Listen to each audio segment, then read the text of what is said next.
Well, that's a couple of minutes of audio that are completely irrelevant because you couldn't hear the mic. Hello, kings, queens, and in-betweens. We're, God, I have to do this fucking intro again. So, there was... Because somebody muted the mic. I opened up Steam, which is something I don't often have to do. Because I almost never close Steam in the first place. And I found out that something got released. I had no clue this was in development. I don't even really know what it is, but I know what it relates to, and that's the important part. And it was kind of one of those things where, like, everything just sort of lined up perfectly to lead me towards the mindset of this is a game that I need to play. So, let's jump into it. Welcome everyone to PesterQuest. Oh, Jesus. Did you know about this? No. I'm going to actually go over here and in-game it so that you guys can see. There we go. And Blake, you can chum roll a shorter day. Okay. We'll close menu and we're gonna start this. All right. So now it's time to link. God, mute it quick. Okay. Oh, hey, Grim's already here. Hey. Jesus Christ, Grim gets here fast. Grim does get here fast. I'm not gonna post it in the POF server. I'm gonna post it in Dev Hangout because that'll still get a lot of people. Yeah. So, yeah. Hey guys. Hello, King, Queens, and In-Betweens. I already did that part, but whatever. I love it. So I'm gonna do it again. I don't know what this is, so let's just get started. Of course we're gonna have to start with Magic is Fucking Real. Should I see if Crispy won't... Let me grab Crispy. That sounds like fun. We're gonna start off with Magic is Fucking Real. You click to the last page of the Homestuck epilogues. You read it, then you read it again. You scroll down to go to the next section and find nothing. What the fuck? Are you serious? What kind of ending was that? Absolutely nothing got resolved. You stand up so fast. Okay, so I feel like I should state. This is what I do know about this is that it is a Homestuck game. Set in the Hive Bent and Homestuck universe. From what I gathered, it was a visual novel type deal. So there's going to be a fair amount of reading to go along with this. So, just like Glitch in the System. Oh, Jesus, wait. Okay, hold on. I know what's going on.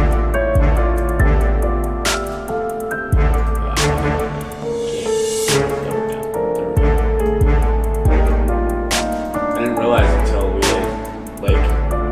I looked over at the stream. There we go. That's a bit better. And I'm gonna turn down the desktop audio because it's not like Glitch in the System where the desktop audio was like very quiet, but this was we were very loud. So let me know if you guys can still hear it. Oh fuck, I didn't. Oops. Can I? Okay. Is this related to... I don't know. Okay. You stand up so fast your chair falls over. Jesus Christ, are you steamed? Maybe eventually with further thought you'll come to appreciate the thematic elements, but as of right now you need to understand what happened to Dead John. What about Rose and Kanaya and their marriage? What about Terezi and Vincent Friska? Okay. God, you have to have a word with someone. Stomping out... I didn't read the epilogues. I know some of the epilogue. It pissed some people off. I've never read them myself. Yeah. Stopping out of the little computer room, you blink a few times, trying to readjust to the dim parlor after staring at a screen for so long. Doc Scratch, where is that creepy round motherfucker? You sure got his number now. You're gonna find him and force him to tell you the rest of the story.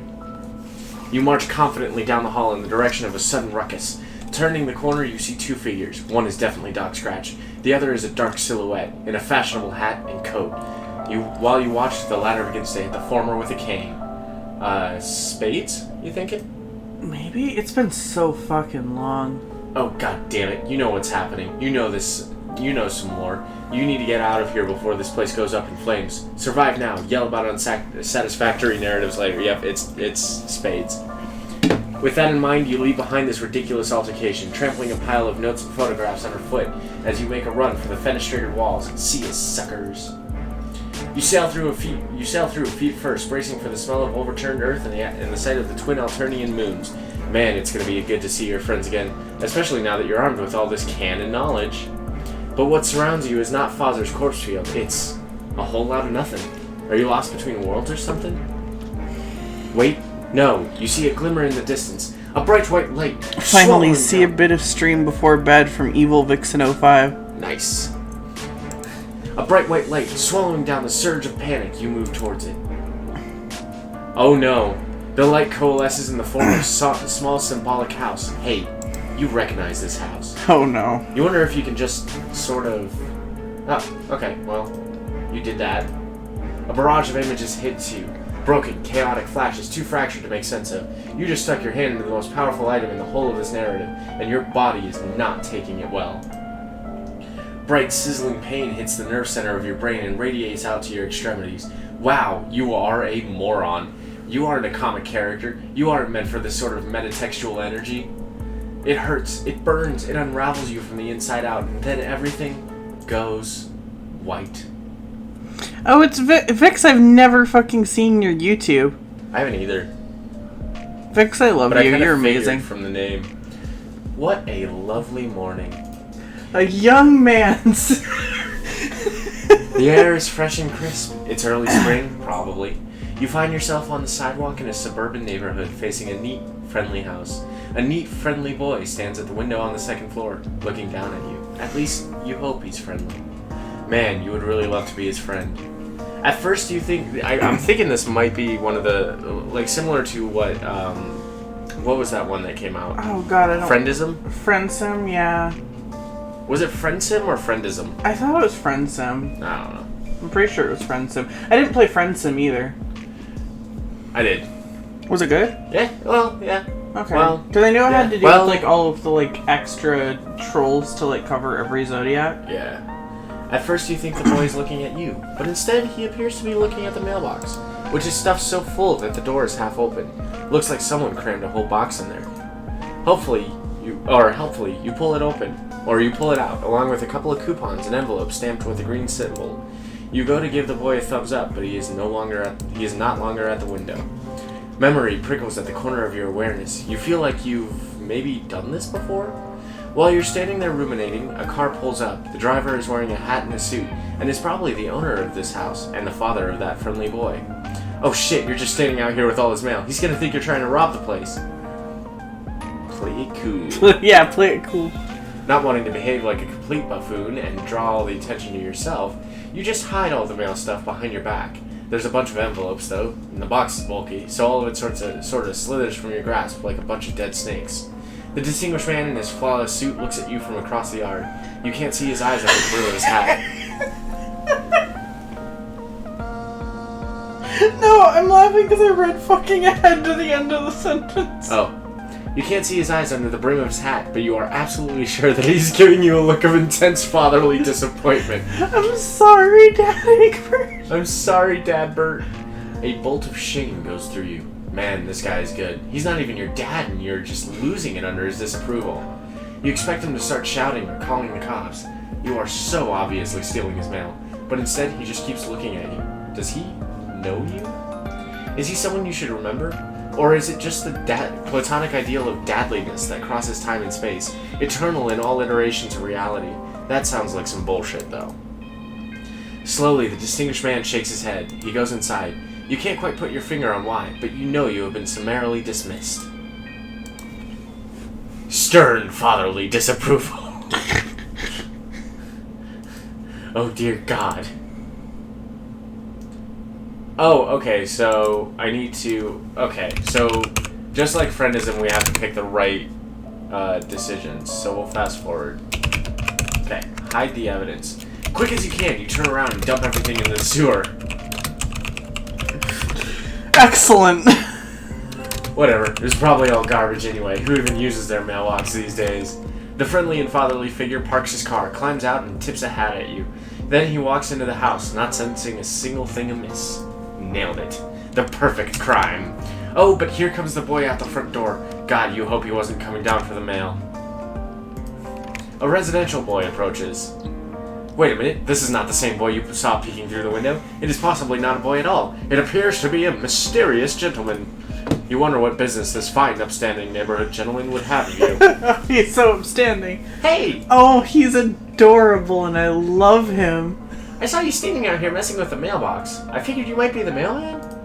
Even though you're not wearing a mailman outfit. Oh yeah, that's you. You're definitely the mailman. Your outfit is, it's in the laundry today. You're just wearing your mailman hoodie. See the symbol? It's a symbol of, mail. Yeah, that'll work. Nothing stops the mail. Igderp will get it. Yeah, there we go. That's great. I guess it is true after all. The mailmen are completely relentless in their quest to deliver people's mails. You guys are incredible. Speaking of mail, do you know if I got any today? What? No. What red package? You haven't seen anything like that. No bills, junk mail, nothing at all. The mailbox was completely empty when you looked inside. Well, I didn't say anything about a red package. Should I be expecting one? Come to think of it, it is my birthday. John is so cute. Right? Come to think of it, it is my birthday. So getting a package in the mail would make sense. And if it's red, that probably means it's from Dave. He loves red, because I guess it's cool. Oh man, I wonder what he got. He does. He looks like he looks like baby Mark. Yeah, that's me. Also, confirmed. John, long sleeves. Hell yeah. Nothing. He got you nothing, you say. Isn't he listening? This Dave fellow probably forgot his birthday due to being a bad friend, and that's why there is no package. Hey! What? Just kidding. You say, you're sure Dave is a great friend who cares about this kid a lot. His present is probably just late, and definitely not slowly sinking in its subterranean river of shit right now. It's not... What? That's a strange thing to say. Are you sure you don't know more about Dave's present than you're telling me? No, you say, absolutely not. Actually, you should forget what you said about the present being late. He should not be expecting a red package. Not now or ever. He should trust you, because all mailmen know everything about the mail. Dang. So nothing else? He looks skeptical as shit. Huh? You said the box was empty. I don't think I understand. Isn't that how it always is when you deliver mail? I mean, you're the guy who's supposed to put stuff in there. Yes, that's right, you're the mailman, the absolute authority over all mail, which means your word must be accepted without question. When it comes to the mail, he didn't get today. You double-checked and everything. You looked thoroughly through your mailbag for anything with this kid's name on it, and came up empty. Sorry, dude. You have a mailbag? Where is it? Oh, dear God. That old thing? You accidentally dropped it in the sewer before the boy came outside. Oh no! That sucks. All that mail, ruined. Maybe I can help you fish it out. No! You mean, that's fine. Thank you for offering, fine young Samaritan. But, the government will handle this. There's, like, insurance and stuff for sewer-related postal mishaps. Oh, yeah, that makes sense, but what if you missed something in there for me? Like a game envelope or such? Are you totally sure you didn't miss something? Yes, you are sure. You triple-checked, and it didn't see his name on anything. Besides, it's really rank down there. Very sewery. All the mail has been befouled beyond any hope of salvaging it. Really, it's best not to bother even peeking inside. You're probably right, but... Hey, how do you know my name? What? Oh, god damn it. Huh? Oh, you mean, of course you know his name. Mailmen are sort of like Santa Claus. They know the names of all the good little boys on their delivery routes. This is beautiful. This is beautiful. Oh. Wait, okay, that sounded creepy. You really regret phrasing it like that. It was so completely unnecessary. You just know a lot of stuff, as important government officials, with lots of bureaucratic lists and such. For instance, the name of this young man is... Damn, why do you always paint yourself into corners like this? All you're trying to do is make a new friend, and you somehow manage to bullshit your way through the absolute most challenging version of his conversation possible. Okay, you can do this. This young man's name is... Wow, it really could be anything. He might as well have been given a random-ass name this very day, shortly before you arrived for all you know. You'll just have to go with your gut. Feel it out. A new friendship is on the line. His name is... Wait, no, he's making a bad face. You're on the right track. Oh, he's perking up. This is good. Nope, bad face again. It's not Jimmy or Jilliam. Nope, that's not even a name. Anyway, yes, he likes that.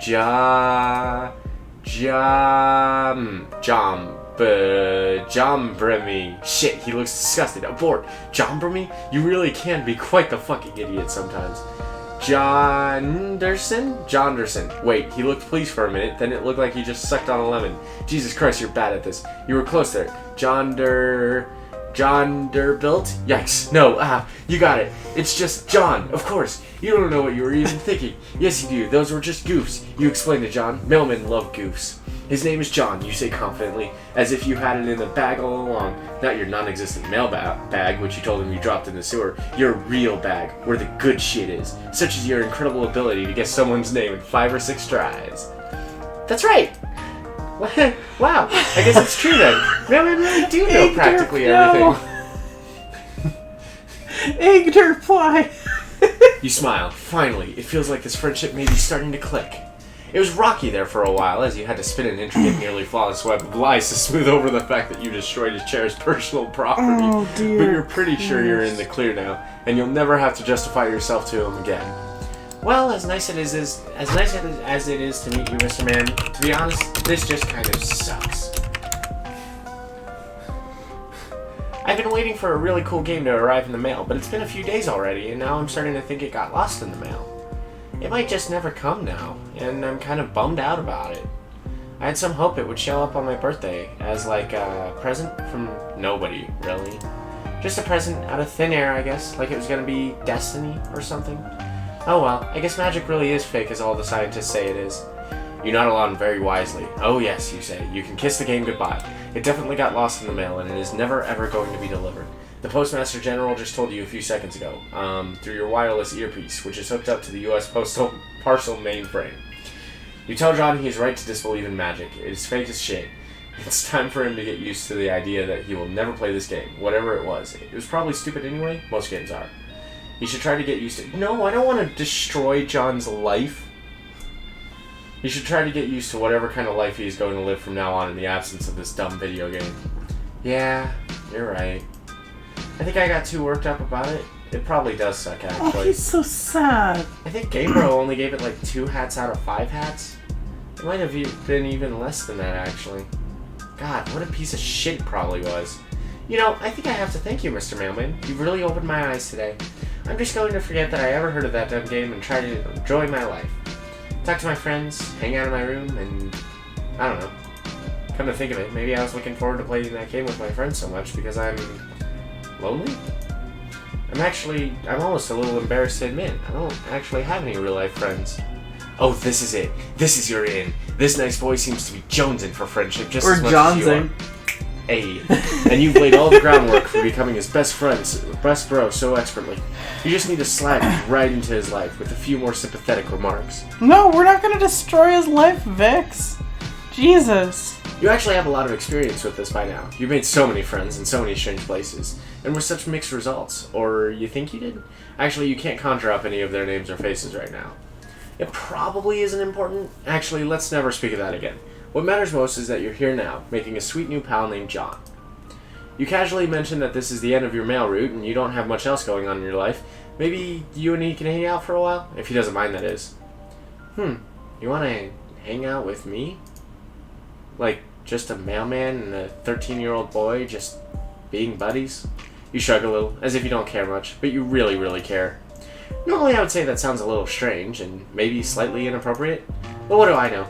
If you were a normal-looking mailman, that would probably be a shitty idea, and I'd get in trouble with my dad, or the authorities, or something, No, and probably so would you. We're not destroying his life. I don't want to destroy his life, he's my boy. He's too good. But you seem different, like maybe you aren't even a person? Just kind of a weird, harmless-looking guy. Like an alien? But not really. You don't really know what to say to any of this. Oh man, I'm being so fucking rude. I'm sorry. Yeah, of course we can hang out. But maybe we should keep this sort of secret from my dad. I don't know if you would approve of me bringing a stranger into the house, even if you are very nice and sincerely concerned about my mail problems. That sounds fine with you. Now that you think about it, you still aren't sure his dad didn't see him. You still aren't sure his dad didn't see you dumping all their mail into the sewer.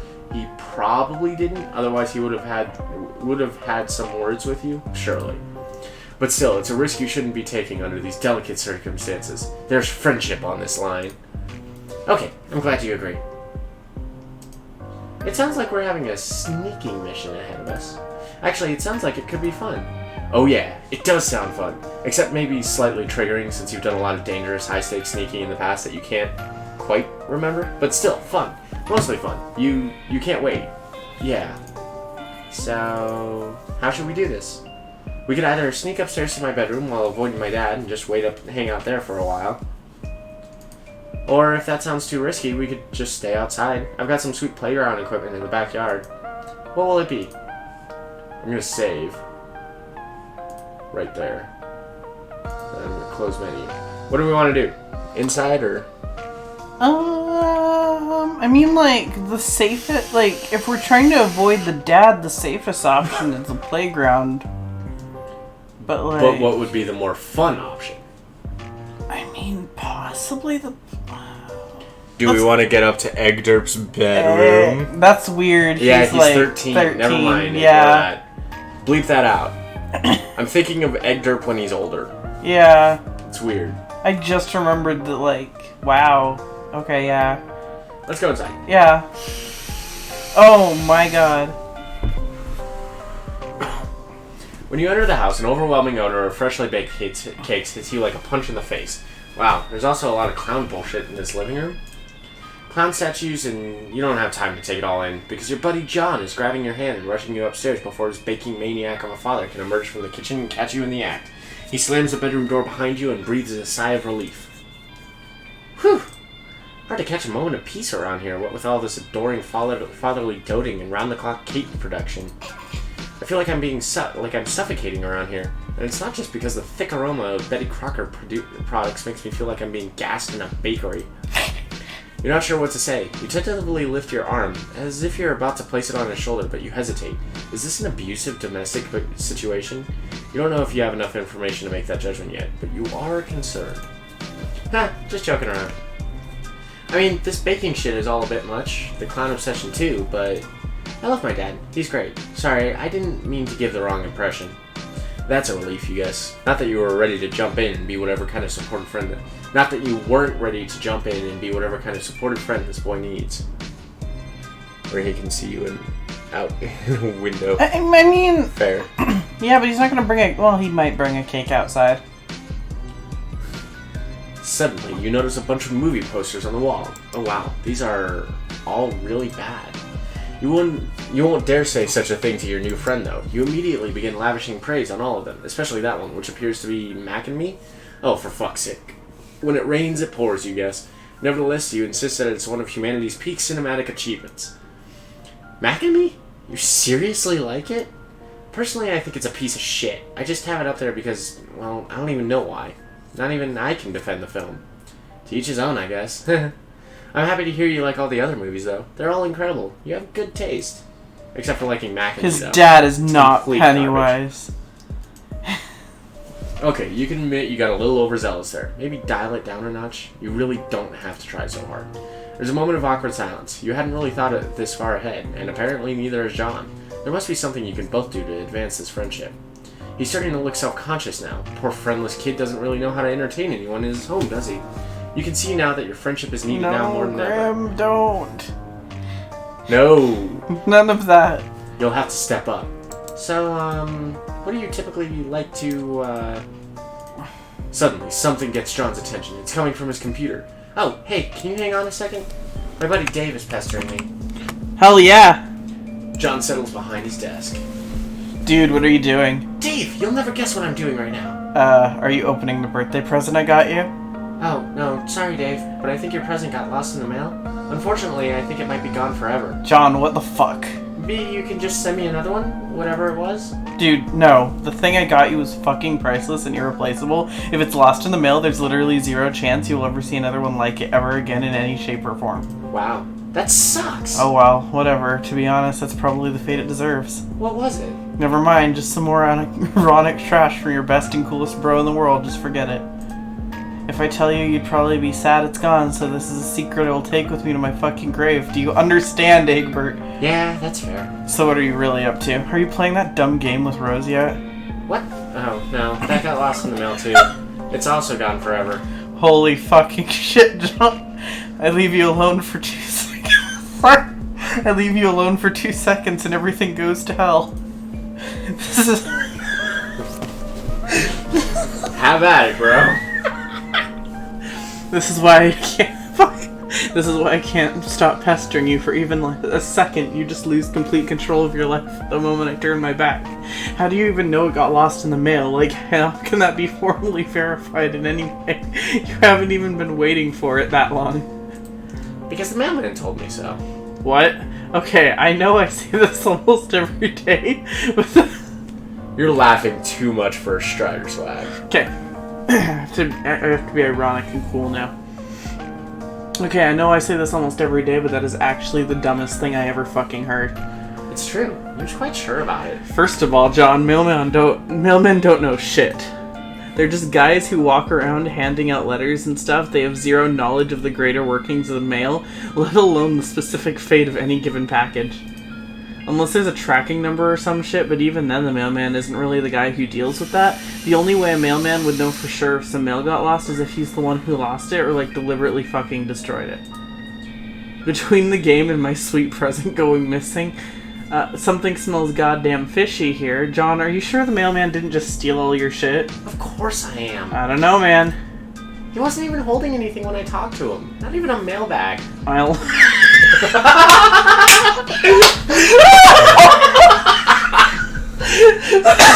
That exact moment, the like those sirens just went off and like the Kill Bill sirens. That's what they are. Like Dave intensified. My alarm bells are going fucking haywire here. It sounds like this incompetent dipshit just lost all your mail and tried to cover his ass. No! Are you sure he didn't fuck it up somehow? Like get mailman stank on it and in a fit of shame and panic, like buried it or dunked it in the smelly hole? Dave, this is insane. You're being so paranoid. Besides, aside from the birthday present, why do you even care? You think the game is stupid and you don't even want to play. Yeah, well, it was lying my ass off to sound cool and aloof. Of course I want to play this game. It's like this whole rad thing we were all gonna do as friends and now it's ruined. You're right. That is a shame. I'm sorry. I don't know, there's just some feeling I had that we needed to play this thing for like destiny reasons or some shit. Sorry to blow my cool cover and start sounding like Jade or whatever, but I'm kind of pissed off now, especially now that I know you won't get your sick bunny. Bunny? Forget I said that. Well, okay. Anyway, all that aggravating bullshit aside, what were you gonna say? Oh, right. I made a new friend. What? A friend? Bullshit. No, it's true. John, this is so unlike you. You don't have fucking friends. None of us do. We're a bunch of total losers. I know that, but today is a different story. I think I might actually be branching out a little. Socially? Like turning a corner and becoming a valid and legitimate person, well on his way to adulthood. Ugh. Come on, Dave. Why can't you just be happy for me? Fine. So you're hanging out with this person right now? Yes, he's in my room. Rummaging through my stuff? He's quite the character.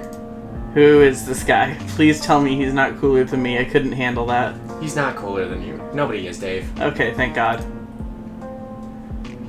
So tell me about him.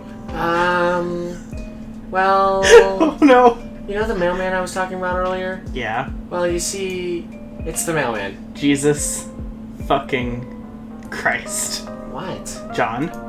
No. What's the big deal? Do I even need to explain why a 13-year-old kid shouldn't become buddies with a fucking mailman and hang out with him in his room? Does your dad know about this? Well, no. But I'm trying to avoid him. He's in one of his baking frenzies. You do realize this is the same guy who likely stole your game and my beautiful present, right? He probably sold them in the black market, or worse, he did something fucked up like flush them down the toilet. He didn't do that. Dave, it would make no sense to do that. You're being crazy. Okay, dude, but you're the one chilling with a random postal worker in your bedroom on your birthday. I'm just looking out for you. What sort of sick fuck would even want to come in your house? How old is this fucking guy anyway? I don't know. He seems to be sort of ageless. What? Dave, that's the thing. He's barely even a person. He's just a friend. I feel like I'm losing my mind. Listen, I don't expect you to understand. He's just a fun, harmless person who appears to have no particular defining qualities whatsoever. What's so crazy about that? Nothing, I guess. I don't even know anymore. Fine, enjoy your new buddy. It is your birthday after all, so you get to call the shots. So what's next on the agenda? What's he even doing now? Well, it seems he got a little bored while I've been talking to you, and he's spread most of my belongings across my bedroom floor to examine everything. And now he's just messing with stuff, like my magic stuff. It's pretty cute. I like this guy. John, I'm gonna run something by you. I hope I don't blow your mind or anything, but what if this guy isn't even a mailman? What? Dave, no, I refuse to accept that. Okay, then genius, tell me this. What's he wearing? You said he has no defining qualities. Well, clothes are defining qualities, so what are they? Okay, he isn't wearing anything but a sweatshirt. But I didn't want to mention that because I knew how it'd sound. I see. So, no mail uniform, no mail bag, no fucking mailman hat, just nothing. Yes. But that's not weird or anything. I told you, he's like a pet?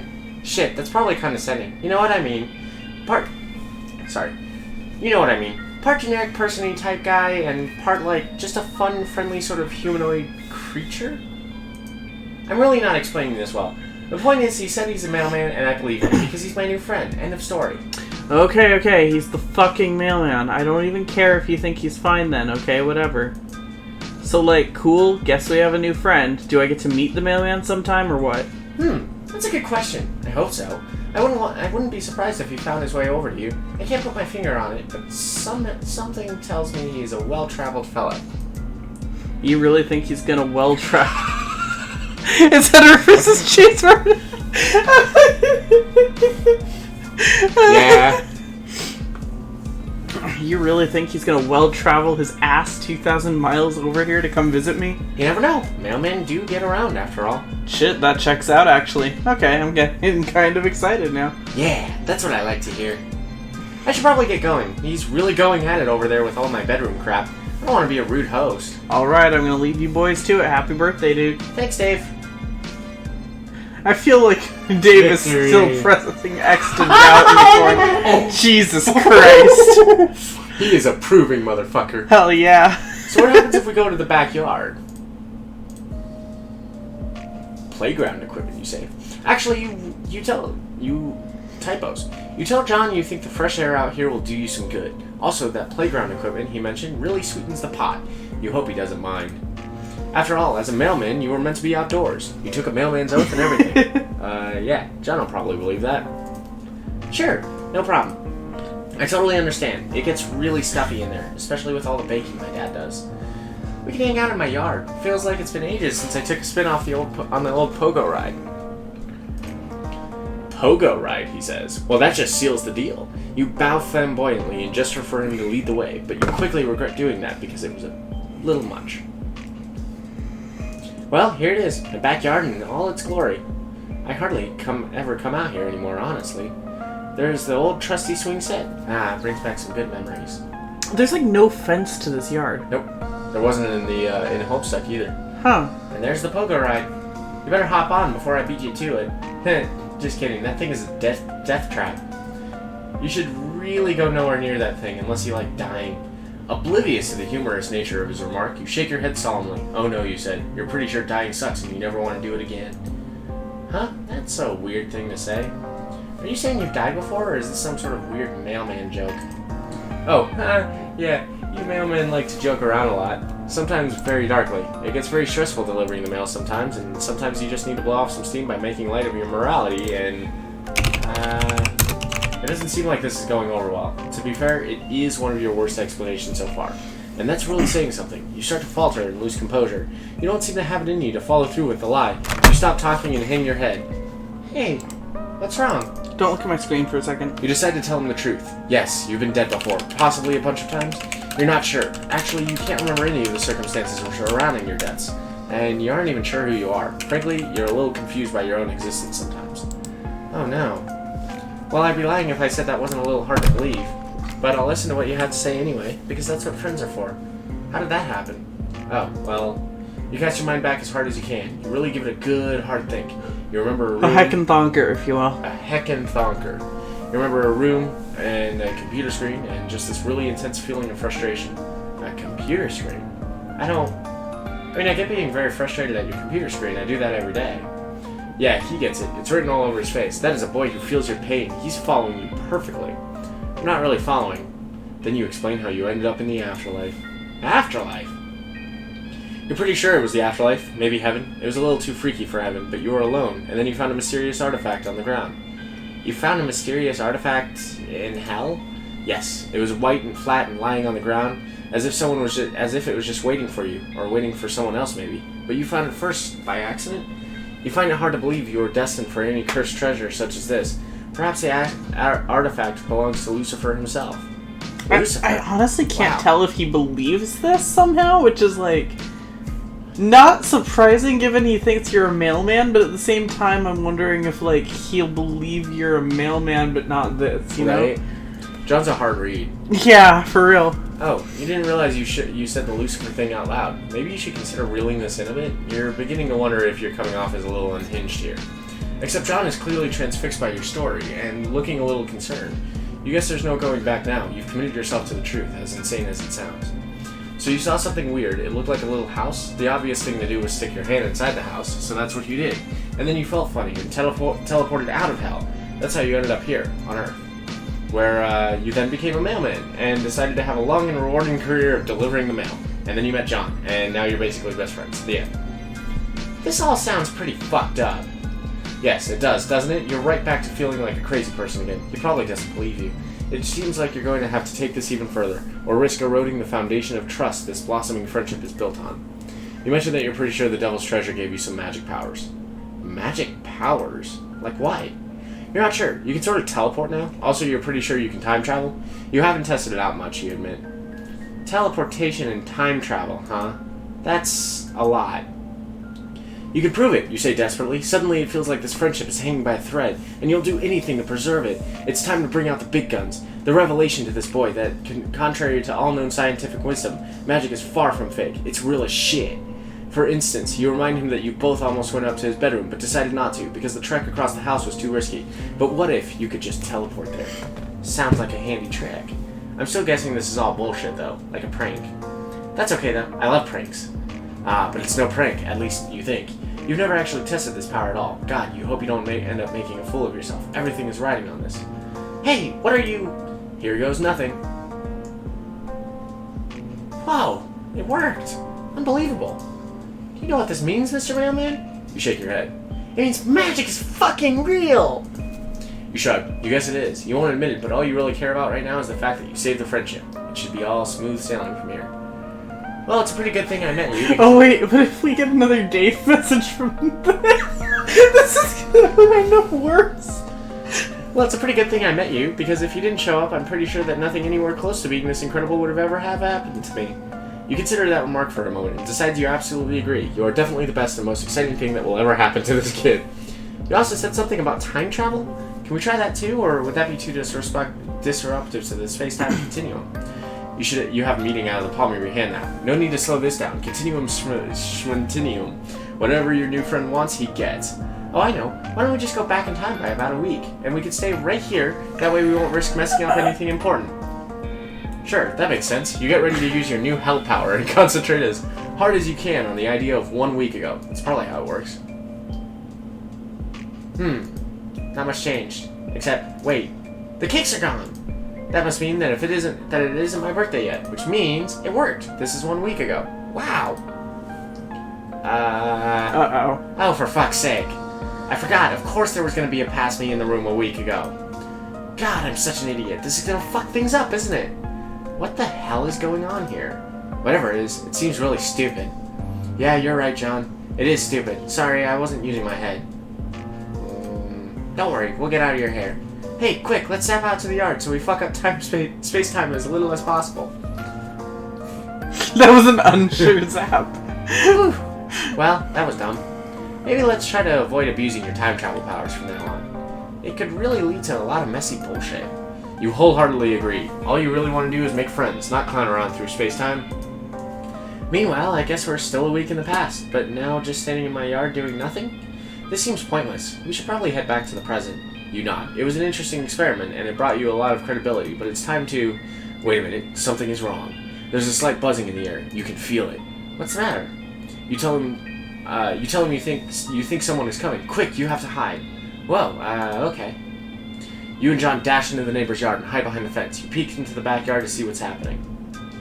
Suddenly, you see it. The energy you were feeling was a whole group of teenagers randomly teleporting into John's backyard. What the fuck? You examine them more closely. They're all dressed in ridiculous, colorful outfits. Is the circus in town? There did seem to be a lot of clowns in John's house. Maybe this house is some kind of globally recognized headquarters for traveling clowns. It's gonna be like, yeah, they're god tiers. They are god tiers. Oh no. But they're not really clowns, just teens wearing strange pajama-looking clothes. 8 of them, to be precise. On closer inspection, one of them seems familiar. The guy in the blue pajamas. You think it's your new friend John? But he seems older. Definitely not a 13-year-old kid like your buddy here. None of them are. They all appear to settle in for a while to talk amongst themselves. The guy in the yellow Speedo gets down to business on the pogo ride, totally oblivious to its dangers. There seems to be a serious atmosphere hanging over this group of teens. Important discussions are happening. It's completely baffling to you, and by the look on your buddy's face, to John as well. Suddenly, an uneasy feeling settles over you, like you're witnessing something that was never meant to be seen by anyone. Perhaps a rendezvous point established by this group of teens for exactly that reason, that no one would think to be watching this quiet suburban backyard right now. Should you stay and listen, or go? You're not sure what to do. You can't shake this feeling that something highly inappropriate is happening here, just by watching. Like you're beholding a moment so divorced from authoritative chain of events, that to even witness this moment is not only narratively compromising, but extremely cursed. Hey, is that guy in the blue pajamas me?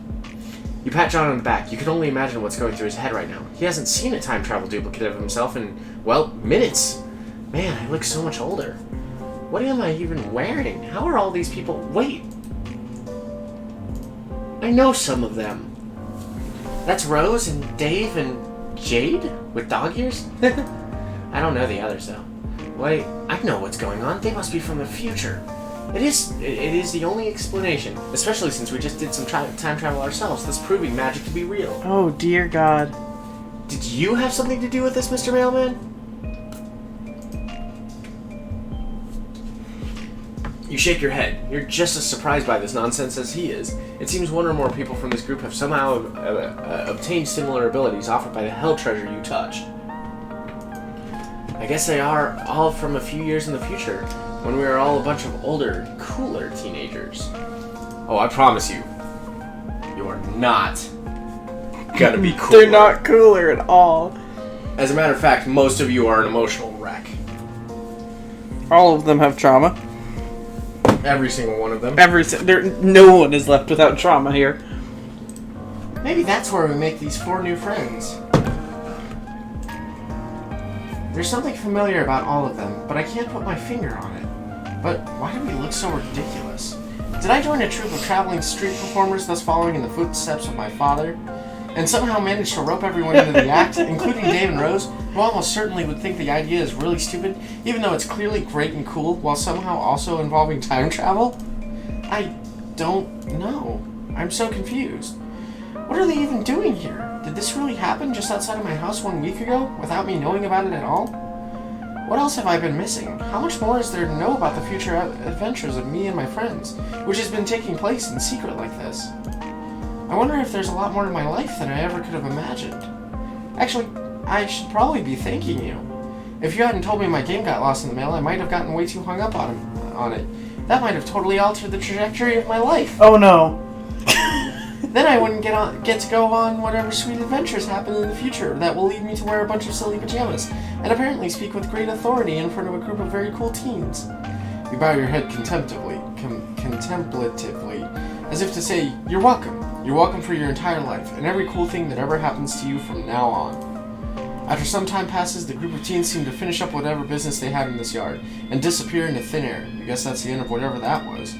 Since there isn't much point to staying here a week in the past, you decide to return John to the present moment.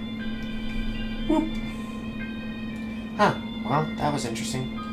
We were a little too far away to hear what they were saying. I think I kept overhearing the word English. I wonder if some of those teens spoke a foreign language. Was I teaching them English? This sure is some shitty speculation. It makes no sense at all. I guess the only thing to do is wait until I become that John. I guess the only thing to do is wait until I become that John, and then find out for myself. Sounds exciting, but also a little overwhelming. Damn, I'm gonna need to think about this. You watch as John spaces out for a solid minute, thinking about his absurd future. You glance towards that swing set, wondering if the fun times John had planned for you are going to continue to recede further into the distance as he comes to grips with his mysterious for real. destiny. Kiss your future goodbye, John. Right? Unless you can get that package back. You cough a little, snap him out of his stupor. Oh, I'm sorry, Mr. Mailman. I know I said we would do something fun, but now I think I'm in kind of an existential mood. I should take a walk and think about what just happened today. I feel weird. It's nothing personal and just need some space. Well, see you. Vague existential crisis. So that's all the endings for this, I suppose. But luckily, we have Rose. Do you want to voice the narrator? Yeah, sure. And I'll do Rose so that Yeah. we can stick to our kins. Yeah, sounds good. We're sticking to kins here. On the advice of your new friend John, you go to visit one of his close comrades. Close only figuratively speaking, since it seems she lives all the way on the other side of the country. That's no problem for you, though, since your new powers let you hop anywhere, anytime, even to places that don't exist. Well, you'd think your powers let you do that. You could just have this distinct metatextual feeling that you could pretty much go anywhere at this point. You know that doesn't make any sense. Okay, so the ending we were supposed to get was the go up to the room. Yeah. There's nothing that doesn't make sense about friendship, though, and that's exactly what you're about to do. Friendship, that is. You're about to do some friendship by making a new friend. Her name is... You check your notes. Rose. This is her house, apparently. It looks kind of weird and modern, and it's situated in the middle of the woods for no good reason you can think of. Also, it's pouring rain, which is not what you would describe as an ideal friend-making condition. Still, nothing stops a mailman, not from delivering mail nor making friends. Rather famously, rain and other similar weather patterns provide no deterrent to the performance of his duty. And there is no duty more important than friendship. Oh my gosh, she's pretty. She is pretty. That's my girl. Gosh. I love her. Suddenly a woodland girl approaches. Who goes there? Oh, it's your new friend Rose, obviously. There's literally no one else this could be. You introduce yourself. You are the cool mailman who John told her to expect a visit from soon. You would doff your mail hat to signal a friendly greeting, except recently you accidentally dropped it into a sewer, along with all your other mail-specific clothes, as well as all the mail you were supposed to deliver, and as you explained to her gratuitously in an unconvincing manner. It's not a great start, you admit, but you've done much worse. You are not a mailman.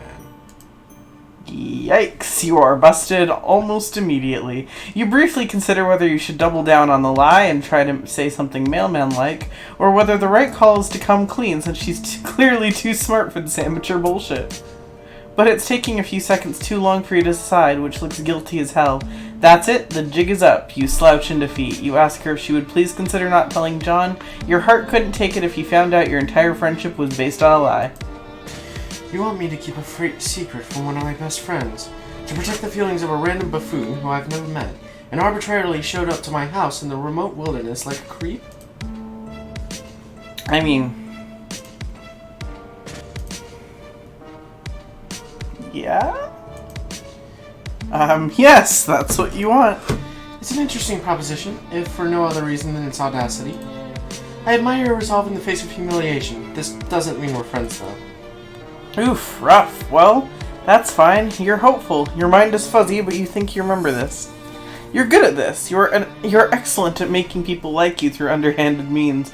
You can't wait to take advantage of this 13-year-old girl's goodwill. Alright.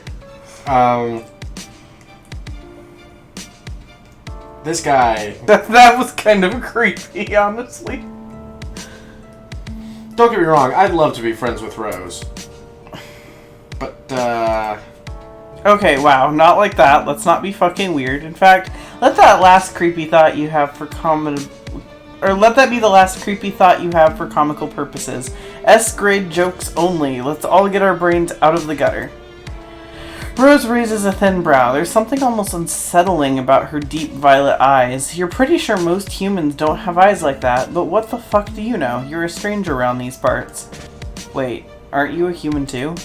Whatever, it's not a big deal. Not when there are friends to be made. Or something. Do you want to come inside? Unless I'm interrupting your internal monologue, of course.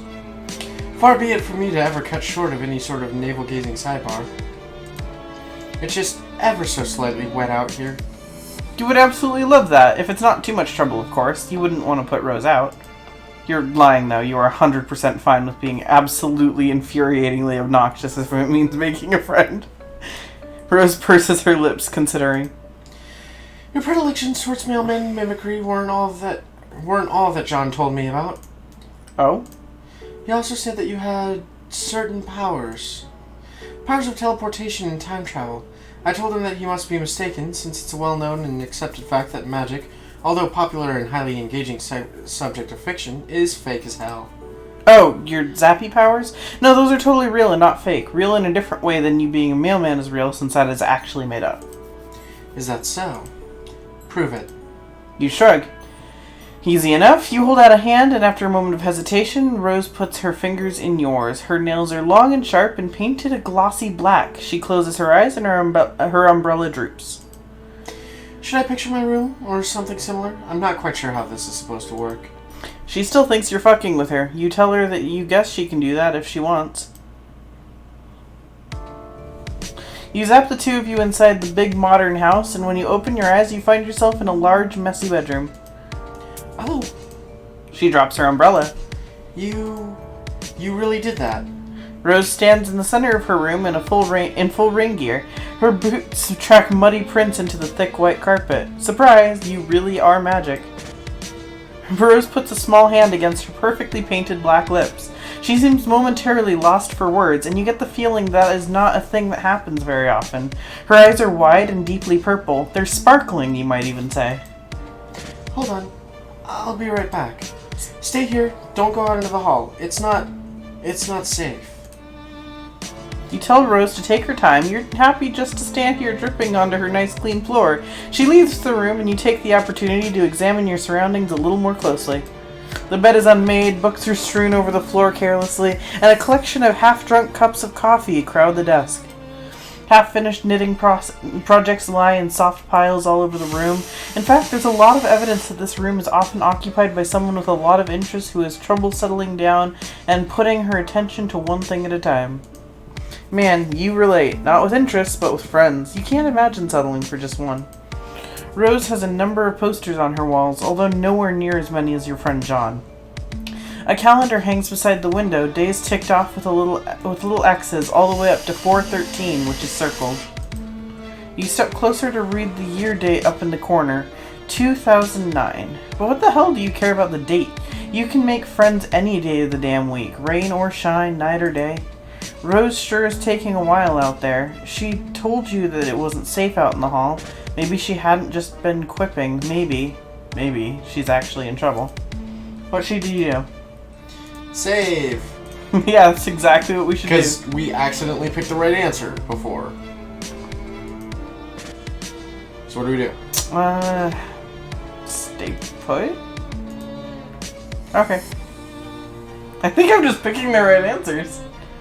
Your patience pays off. Bleh. Wow. Yeah, it's hard, isn't it? Your patience pays off almost at once. Rose is back and looking significantly more put together. Also, she's brought you a towel. Here. I'm not overly attached to anything in here. It's mostly just childish nonsense I haven't yet bothered to rid myself of. But I'd appreciate it if you tried not to drip on any of the notebooks. She has changed out of her raincoat and boots, and she's dressed in a neat black skirt and a white shirt with a purple blob thing with tentacles. What is it with these kids and their blob shirts? Now that's dealt with. Please sit down. She crosses her legs. You suddenly feel like you're at a job interview, friend interview. You wish you were a little less damp. Actually, let's switch places. You're still pretty wet. You don't want to get her bedspread messed up. Don't worry about it. That's what washing machines are for. Now, let's talk about magic. Which up until now I have always taken for granted as being something confined to storybooks. Rose takes a wistful look towards her bedroom window, grayed over and blurry with raindrops. You get the feeling that she's doing it for effect. Maybe that's why she wanted you to switch places with her. It's totally why I wanted you to switch places with me. And then comes you, the not a mailman with a penchant for showing up and attempting to make friends with unwitting children. Well, fair. She's got you there. But honestly, she might be a child, but she really doesn't seem to be unwitting. On the contrary, she's really quite witty. I'm glad you noticed. She folds her hand and clears her throat. You think that if she had any notes, she would be shuffling them. And so the question remains, are you a good witch or a bad witch? Or are you a wizard? You've already established that you are not a public servant. Is there a difference between a witch and a wizard? Of course there is. But exactly how specific of a difference can vary. According to some works of fiction, a wizard is just a witch's male counterpart. But in certain mythologies, for instance Arthurian legend, the difference appears to be class-based. Wizards reside at court and are classically trained, while witches are self-taught and run wild through the forest. I wouldn't deny that those differences tend to often be gendered as well. You ask her which one she is, a witch or a wizard. Me? Rose shifts, uncrossing and recrossing her legs. You shrug and say she just seems to know a lot about them. I know a thing or two. But can I tell you a secret? Oh my god, Rose. She has no idea how much you would love to hear her secret. I find them, wizards I mean, utterly reprehensible. They disgust me. Everything from their foppish robes to the grizzled beards. It's my mother who is the wizard enthusiast in this house. Although... She glances from side to side theatrically. Most of the things Rose does seem to be at least a little bit theatrical. She kneels on the carpet beside the clutter of books. I don't show these to many people. Actually, I haven't shown them to anyone. Not even John? John seemed to be a pretty cool guy. Definitely a guy worth sharing a few secret notebooks with. Rose laughs. No, I haven't shown them to John. And I've only shown Strider to punish him. You know... God damn it. You nod. It's true. Pretending that you know who this Strider person is. You are a totally normal dude with an absolutely ungodly number of friends. A shadow moves through the center of you, a trembling moment of deja vu. You do have a lot of friends, don't you? That feels true. But the only people you know here are John and now Rose. Weird. You try to put it from your mind and listen to Rose again. She's still talking about this mysterious Strider. How handsome and Shut rugged up, that is and not what I was saying. absolutely cool Strider is. And modest, too. It's so the most modest. Flipping through one of the journals too quickly for you to see anything specific, only that it is full from cover to cover. Truly the definition of a prepubescent yeah. Adonis. Yeah, for real. As if my modest writings are the sole source of homoerotic tension in his life, when his brother is the one who insists on filling their home with a sort of dick butt for ironic purposes. Rose rolls her eyes. Oh boy, you missed the beginning of that. It probably made way more sense than it seemed like. Rose is searching through her notebooks, checking markings on the spine that seem to be a sort of cataloging system of the arcane symbols. Where is... Oh, right. She does something quick and complex with her fingers, and another notebook pops into existence and falls into her lap. You gape. She really is a wizard. What? It's just a Silodex. A child could use one. Here. This notebook has a couple drawings in it, but most of it is filled with small, neat handwriting in lavender ink. Is Rose writing a book? No, don't be silly. I'm writing 4 books, at least. 5, depending on whether I decide to flesh out Calmassus' backstory. God damn it, it is you. It isn't strictly necessary, but it does add a certain amount of valuable character insight, which renders their actions in later volumes more sympathetic. Not that I need all of my anti-heroes to be sympathetic. I'm just thinking of what the literary reviewers would say. You nod. Smart. You never would have thought of what the literary reviewers would say. She is honestly impressive for someone her age. Thank you. Age has nothing to do with it, but don't get carried away. It's only a rough draft. You ask her if you could take a look. She hesitates, but you doubt she would have shown it to you if she didn't want you to look. What the hell? If you can't trust a strange spherical imprint you met outside in the rain, who can you trust? Right? Your thoughts exactly. Rose hands you the notebook and you open it at random, letting fate guide your hands. Friglish bothered his beard, as if Sorry. God, that is hard handwriting to read. That's my handwriting. Like, I write in that kind of cursive. I do not write in that kind of cursive because of Homestuck, but Friglish bothered his beard, as if unkinking a hitch in a long silk windsock. A more pedestrian audience would possibly exhibit as nervous compulsion, behavior to petition contempt among the reasonable. He was, however, not surrounded by the reasonable, but the wise, a distinction in men that would forever be the difference in history's garland of treasured follies. As a matter of fact, his cadre of fellow wizards were all putting similar moves on their beards as well. The practice would evince thoughtfulness, sagacity, even if they didn't do it all the time. Fucking hell, my cadence is wrong. Sagacity, even if they didn't do it all the time. Standing in the line at the bank, shooting squirrels from bird feeders, few occasions were safe. Zazapan inspected the clue, a single piece of evidence cradled in his coriaceous old man palms. It was a human bone, not striking the tale it told alone so much as that told by thousands like it, festooning in the marshy soil of the mass grave. The grisly expanse bore the texture of a decadent dessert, like one of Smarney's formidable custard trifles, wobbled out on wheels for the holidays, to the dismay of a small nation. "You're certain of this?" asked Friglish, despite what he was doing with his beard. He was, in fact, immersed in meaningful contemplation. "I am afraid I am becoming more so with each terrible tick, groused by that gaudy timepiece slung around your neck." In case it wasn't clear, Friglish wore a clock Zazapan didn't care for. It was magic. The massacre of Sears Nelf was not as written. Wow, this is pretty dense. But smart. You stroke your own imaginary beard and pretend to ponder the deeper meaning. Yes, intriguing. Zazarpan and Friglish. Clearly there's some history there. Yes, clearly. But what the two of them shared went beyond simple romance. That's why it has gone so spectacularly sour.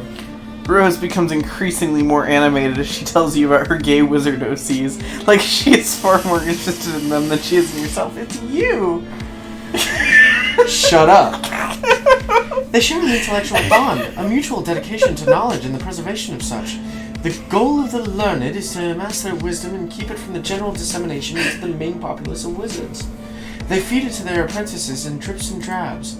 Of course, this will eventually lead to ruin. Of course. You flip further in the book, searching for the part where it leads to ruin. Ruin sounds interesting. Zazapan knew he would see his wayward apprentice again. Knew it like he knew the tide would turn and the sun would blaze to its zenith as each inexplorable day passed. How they stood diametrically opposed across an overgrown chessboard. His apprentice's eyes were hidden behind... I remember this, yeah. His apprentice became fucking evil. His apprentice's eyes were hidden behind dark glasses, but Zazapan knew if he could see them, they would be riddled with the madness of the void. Calmassus wasn't here for justice or for revenge.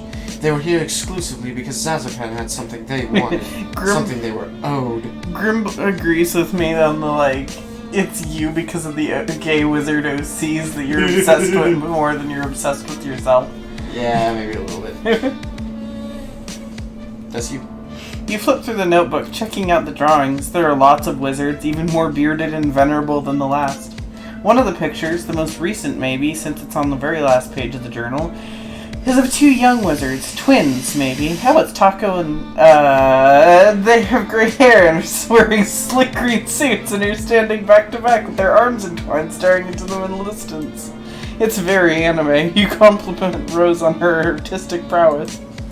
Yes, thank you. They're alright.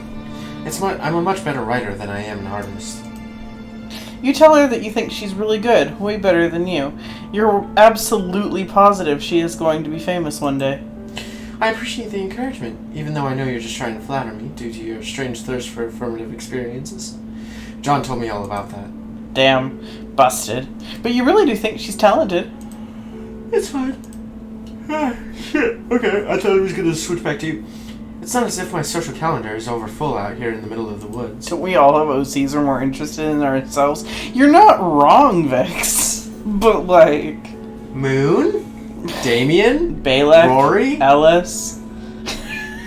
Don't tell anyone that I said I don't have many friends. That's mine. Oh, sorry. Don't tell anyone I said I don't have many friends. Sorry. And don't tell them I've been drawing. He'd be insufferable. He? Never mind. You're sure, Joe? Whoa. Joe's, apparently. You're sure, Rose, that her secrets are safe and hand back her journal. You're really excited about your new friend, if you might be so bold, and her wizard stories. Although, wait, hadn't she said she hated wizards?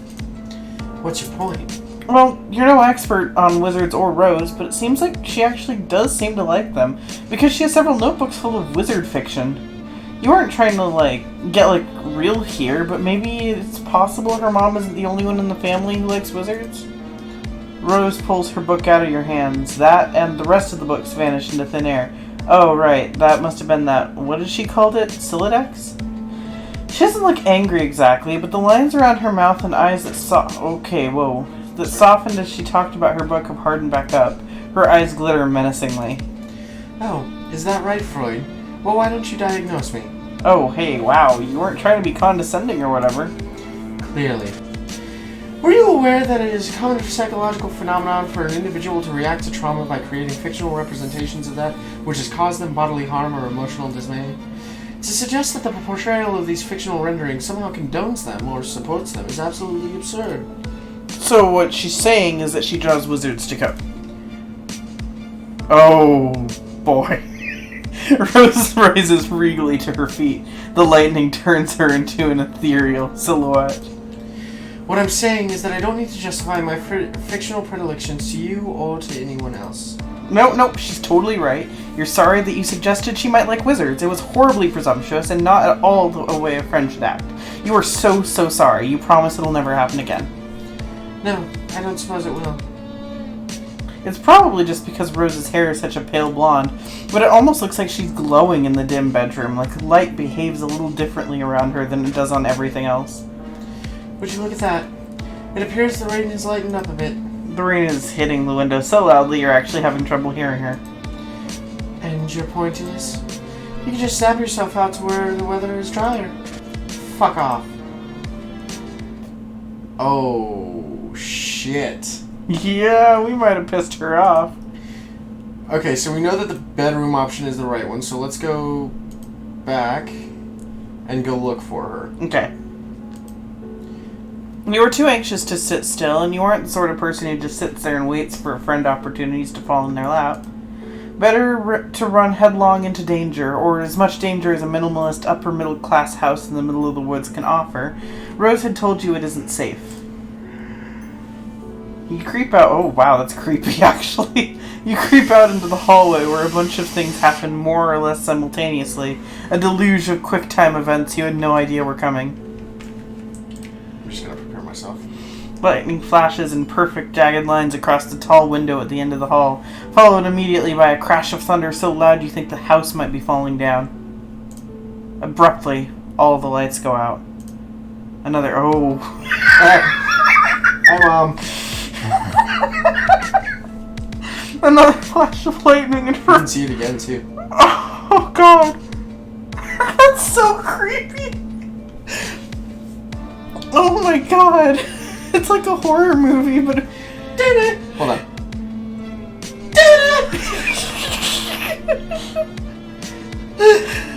Oh. Dun, dun, dun!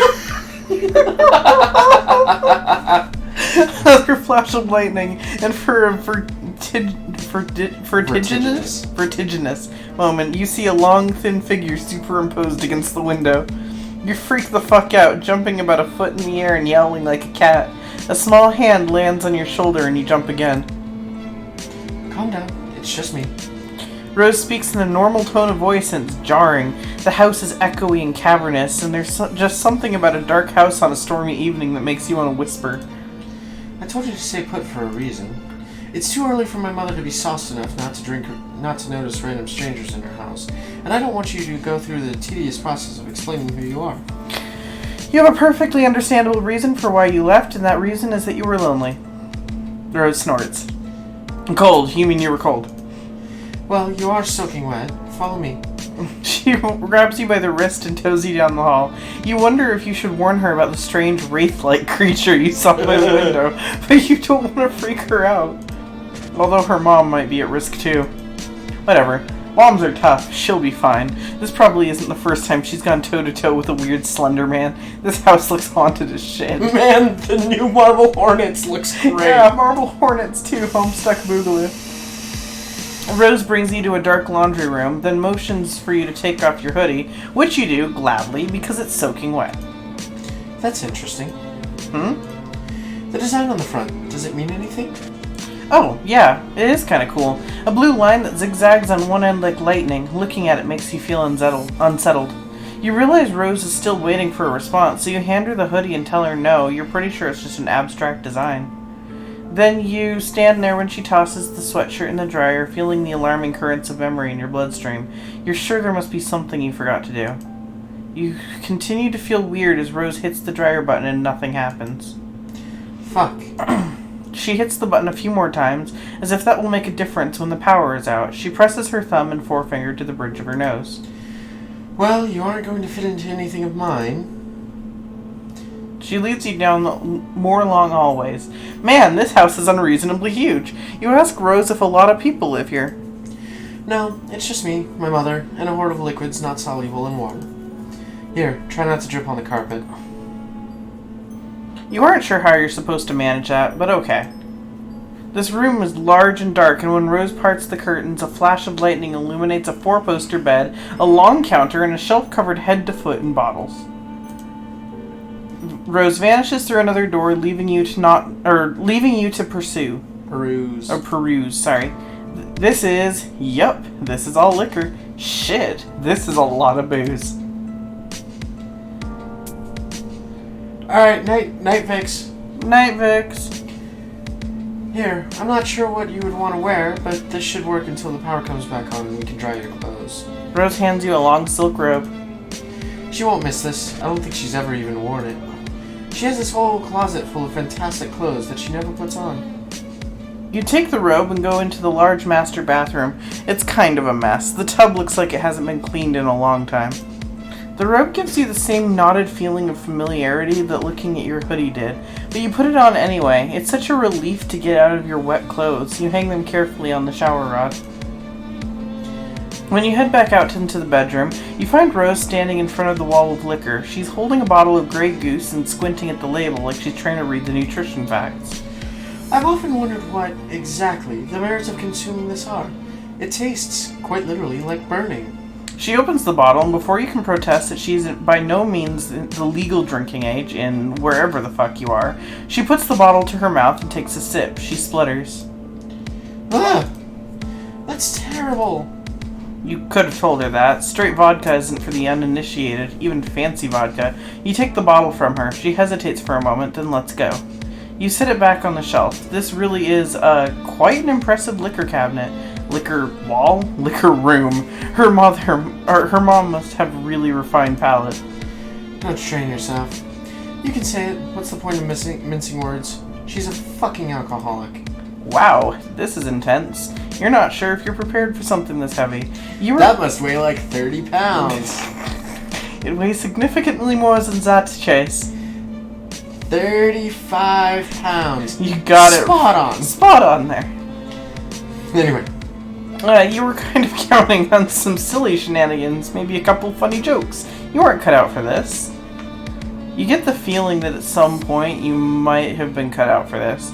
You might have been the sort of person your friends or potential friends could count on. In fact, you know on some level that this is true, but whenever you try to nail down any sort of specifics, you find a gaping lacuna in your experiences. It's all just white noise. Rose's shoulders slump as she stands surveying her mother's bottles. She doesn't even have the decency to hide her distasteful habits. Who needs an entire wall of liquor bottles? She doesn't have people over. She doesn't have any friends. This is all just for me. Just more of her passive-aggressive act as femme fatale 1950s housewife with a death wish. It's just like the wizards. Wizards? Don't worry about it. You know how long it's been since I've had a home-cooked meal? And I'm not even saying that I require or even deserve a lovingly crafted culinary masterpiece every time I sit down to eat. That's going a bit far. I know John complains about being plagued by fatherly concern every chance he gets. He's overwhelmed by pastries whenever he ventures from his room. I'm glad my mother doesn't hook her considerable nose into my private affairs. but I'm sick of eating oatmeal. Rose. I told you, don't worry about it. But you will worry about it. You worry about all your friends. All 2 of them. Rose smiles with half a mouth. It seems to be about all she can manage. Lightning crashes. She looks so small and sad against this wall of bottles. You know how to fix this. Thunder rolls and you clench your fist. A friendship clench. You don't know who you are. You don't know why you're here. But you do know that you surely have these powers for a reason. And what better reason than helping a poor young girl with her troubled home life? Rolling up your floppy sleeves, you get to work. What are you doing? You start with the dark liquors first. In your experiences, these cause the worst hangovers and are more likely to contribute to the absence of hot motherly meals and the overconsumption of oatmeal. You grab 2 bottles of rum and 1 of bourbon, which you tuck in one armpit. Then you zap out of the house into a clearing in the nearby woods. A couple hours ago, before it started raining, you drop the bottles and go back for more. Are you just stealing all of my mother's liquor? Is this your solution to her alcoholism? Don't worry, Rose can thank you later.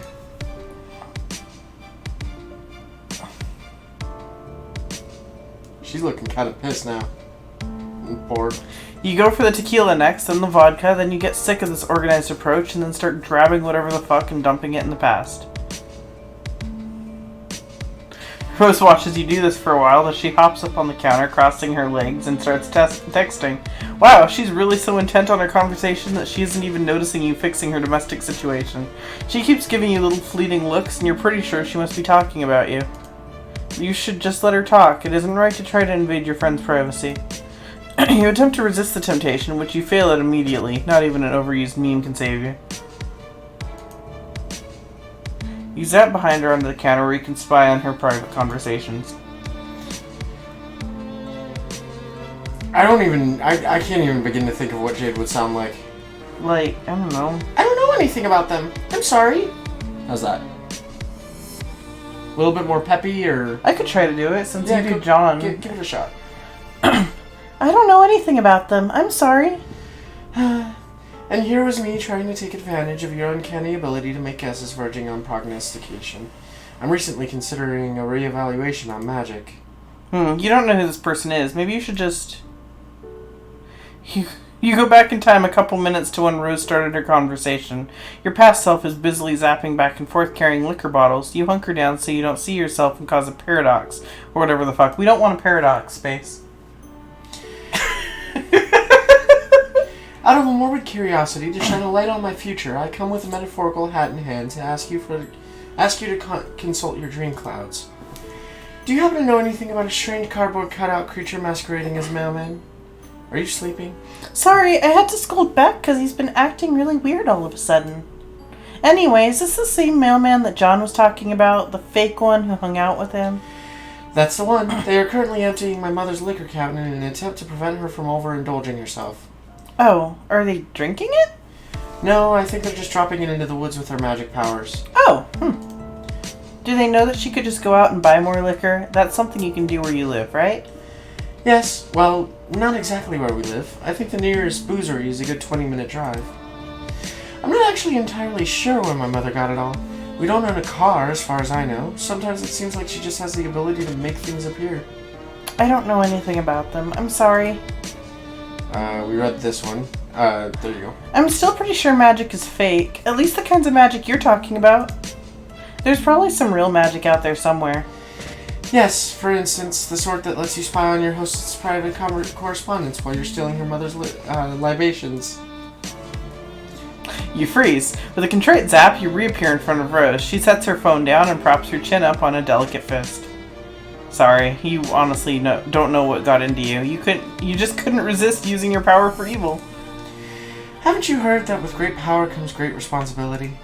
Rose is right. She's totally right. You've only had this power for like a day, so you still aren't used to the idea of being able to just zap all over the narrative. Clearly, you did not appreciate the implications. Zapping all over the narrative sounds potentially stressful. Oh, you bet. You are incredibly stressed right now. Rose laughs. You apologize for stealing all her mom's drinks. That was kind of overzealous of you. No, actually, I thought it was hilarious. I've never really been one for pranks. That's always fallen more into John's wheelhouse. But there's nothing wrong in occasionally stepping outside of one's comfort zone. Let's do the vodka next. The two of you working together gets the place cleared out pretty quickly. You zap Rose along with you to the bright clearing in the field, and for a moment she just stands in the sunbeam blinking up at the cloudless sky. Her expression says she still might not be totally convinced any of this is happening. When all the liquor has been transferred from the bedroom to the woods, and a big glittering dragon's hoard of booze, you and Rose fall down next to it in a messy heap. Well, you fall into a messy heap. Rose lowers herself daintily, sitting more on her knees than her butt, probably to keep her skirt from getting more dirty. You get the idea that even though she lives in the middle of nowhere, she doesn't spend a lot of time outside. You tell her again that you're sorry you spied on her correspondence with her green friend Gigi. Also, you hope she isn't going to get in trouble with her mom. I'm not unduly concerned. I'll tell her where it all is in a couple of days, although by that time I'm sure at least a good third of it will be water damaged. I'm sure this will have fantastic implications for our relationship, and not at all exacerbate the emotional problems underlying her addiction. You laugh awkwardly. Well, now you just kind of feel like an asshole. Rose lies back on the grass and raises a hand to trace the curves of a fluffy white cloud. She closes her eyes. Perhaps it's just protection on my part, or wishful thinking, but ever since I met you, I feel like something has changed. Or rather, something has failed to change, if that makes any sense. It's probably nothing. Her eyes flicker back open, endlessly purple, fixed on the sky like she can see something beyond it, and once again you feel that there's something really crucial that you forgot. Oof. At least you've made a new friend, and even if you don't think Rose's brand would ever allow her to call you such, you're lying in a sunny clearing next to a pile of alcohol, and honestly it doesn't get much friendlier than that. It's true. Yay, we got the good ending. Yay! And now we have one more thing that we have to see. Yeah. Which one did we choose? To Yes. keep a secret from one of my best friends. Yes. No, that's what we chose. No, we chose no. No, we chose yes. Oh. Oh, no. Go to load. So go to load. Yes.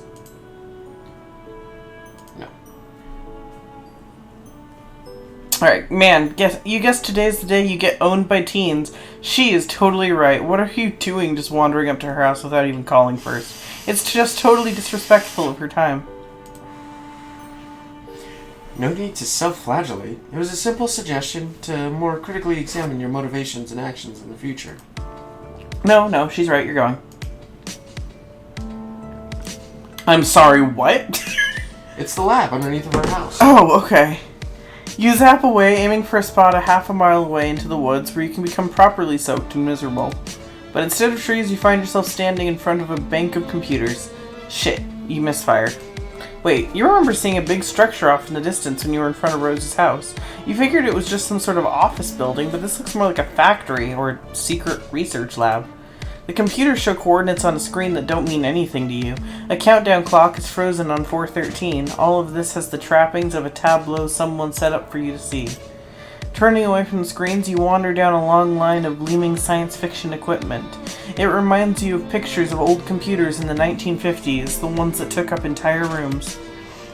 You bet you could go back and visit some of those if you zapped hard enough. You wander through a whole maze of halls and wide echoing rooms that aren't pictured because our art budget is only so big, but take it as a certainty that they are all very mysterious.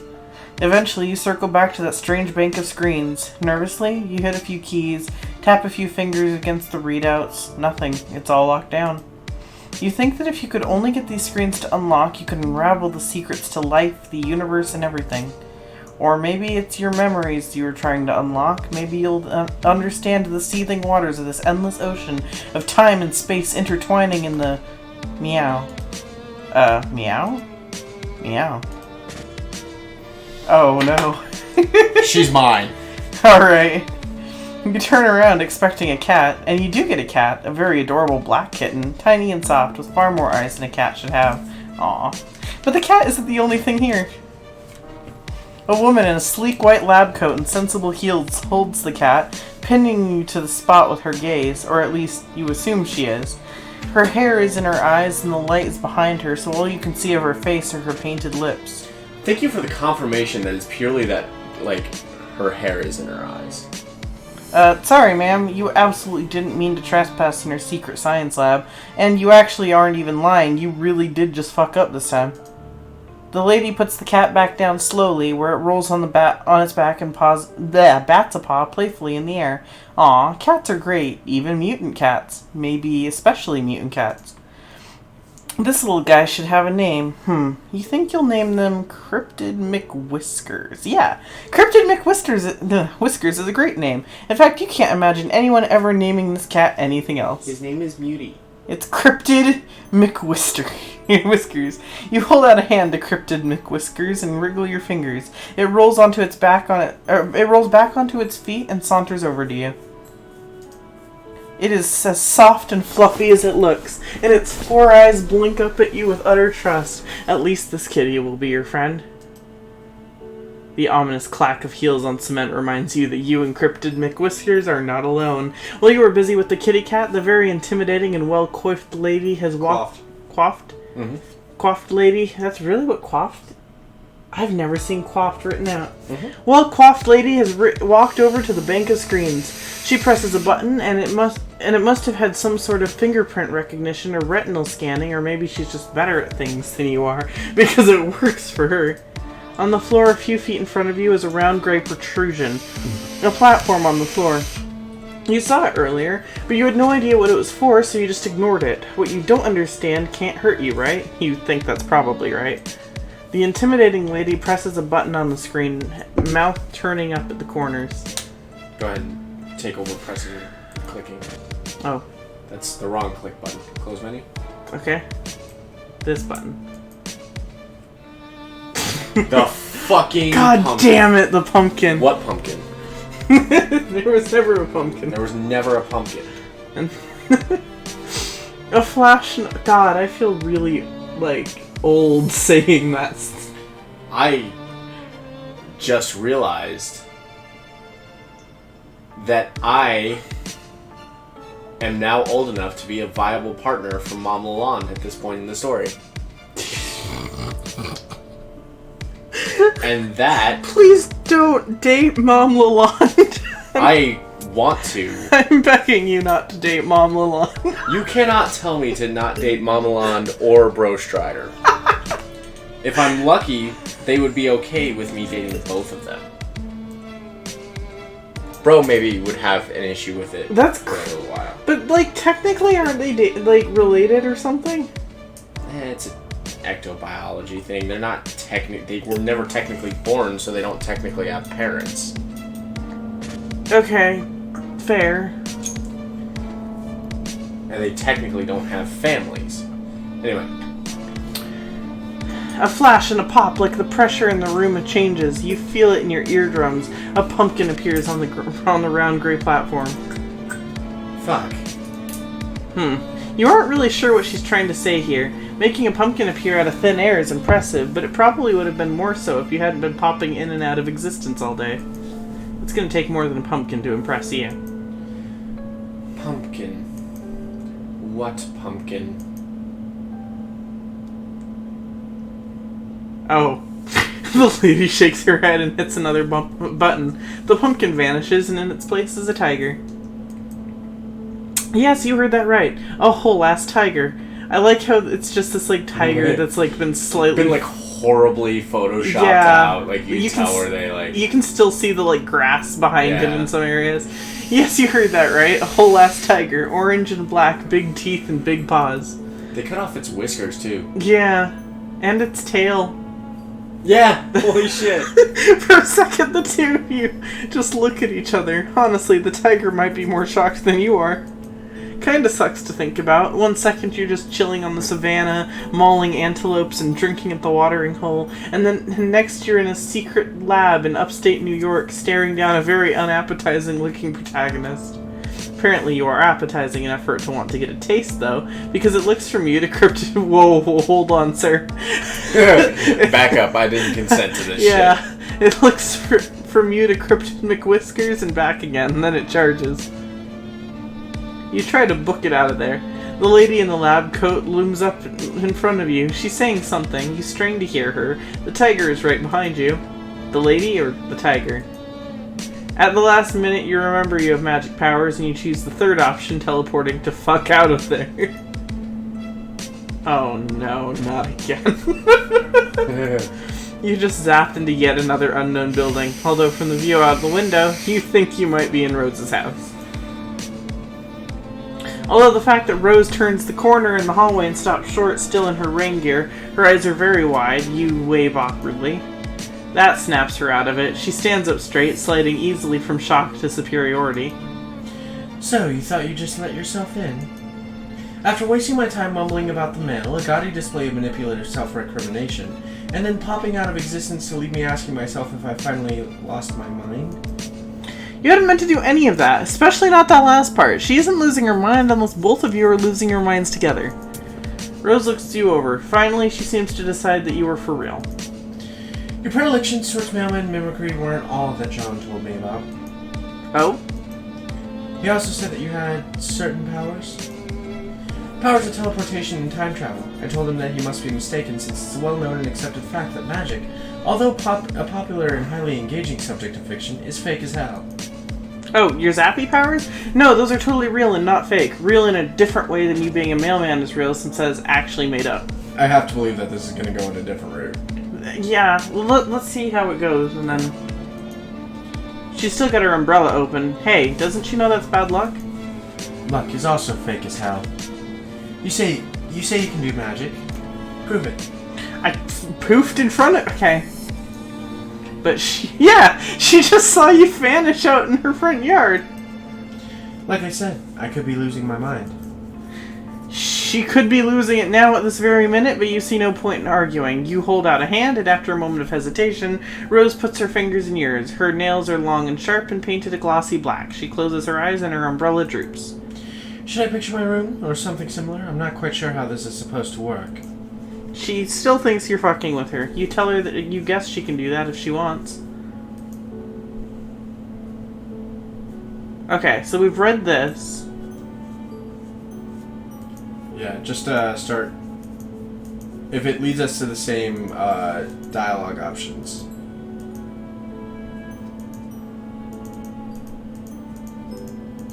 Yeah, it did. Go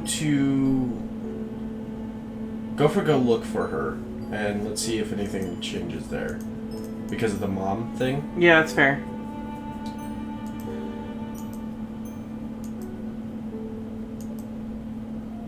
You freaked the fuck out. Oh, wait, no. Yeah, that happened already. Okay. Let's see. So we already saw this. Well, but he said something about the, the Wraith-like creature, so that didn't change anything. No. Okay. So that's PesterQuest, I guess. Hit the thing and then go to main menu. Do we not have... There is a chum roll. That's all we have for That's now. all we have now? Okay. Go over to chum roll. Okay. A shorter day with great power. Encrypted McQuest here. You convinced Sean not to play a game. This probably won't have any far-reaching narrative consequences. With great power, you helped Rose with her mother's alcoholism. Your method was surely foolproof. And you participated in the time-honored tradition of renaming someone else's familiar. It's fair. You know what? That's true. That's yeah. It is a Homestuck tradition, after all. Yeah. I guess head back to the main menu and we'll do our outro on this shit. All right, that's it, I guess. Yeah, thank you. That took us 90 minutes. Yeah, an hour and a half to get through all of PesterQuest, and I do mean see all of the options. Now, I'm going to keep an eye on this game, and when more stuff comes out, because they mentioned something about a season pass, and I have to imagine that they're going to go through some of the other stuff, too. I can't wait for Dave's. Oh, God, Dave's is going to be hilarious. Fucking excellent. I'm not going to be speaking much during Dave's, am I? I'll keep an eye out, and when we go to find the other ones... We did, in fact, have 90 minutes. And we found out how we got here. Did we, though? We did. So yeah, if you guys have never read Homestuck, go check it out. It's one of my favorites. I know tying yourself to Homestuck... Don't read a webcomic called Homestuck. I know tying yourself to Homestuck is kind of one of those things where, like, people are like, oh, it's a channel killer. But I actually really liked Homestuck, and I'm glad that we got to see like more of Rose and maybe see more of like I like this like character, like development, kind of character development. Yeah, like them outside of the Homestuck situation. It's nothing that we didn't really see in the main series, but it expands on it. Yeah, it's their home life before Homestuck, or I guess instead of Homestuck, because we fucked up time. Yeah, it's kind of like because if you remember, I think what John's thing did was that he modified the timelines. Yeah, so like they haven't played Spurb now. Yeah, like it was, but it created a split one where like the other stuff still kind of happened, I suppose, but like when he reset everything, he made it so that that's a lot of space. Yeah. Oh shit, I didn't mean to close game. I'm sorry guys. Let me just open that shit back up. But now you see why I didn't want you seeing which game I was playing. Yeah. Well, okay, so like wait, go back to the new game thing. The start. Okay, so like that's an awful lot of space. This is a lot of free space. Which means that I mean we're gonna obviously get Dave and Jade. 3, 4, and then 5, 6, 7, 8. But there's still a row under that. There's technically 2. Especially if they take out the season pass content. Yeah, so that means if I remember correctly, Friend Sim was very specifically the new Zodiac trolls. Yeah. So it's possible what this is going to end up being is this is going to be the alpha kids and the beta kids, and then the alpha trolls and beta trolls.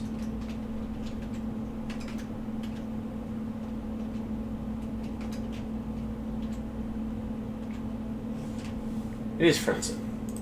Did they add more to Friendsim?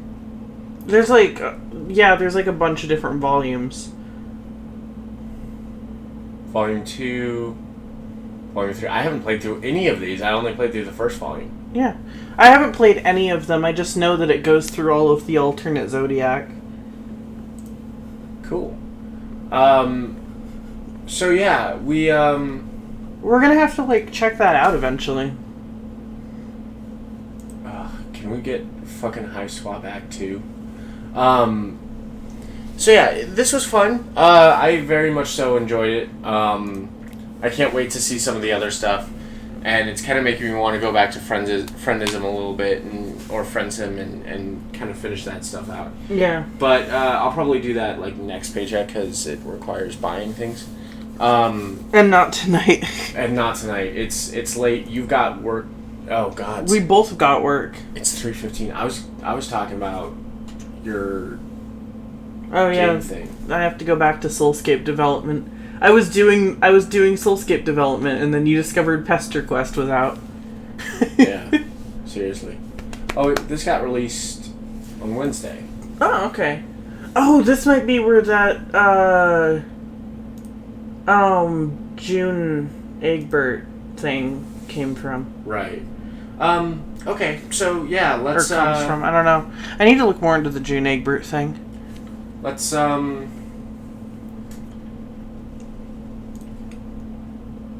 call this a night, and we'll see you guys on the next one. Yeah. Have a wonderful night, kings, queens, and in-betweens, and stay frosty. Bye.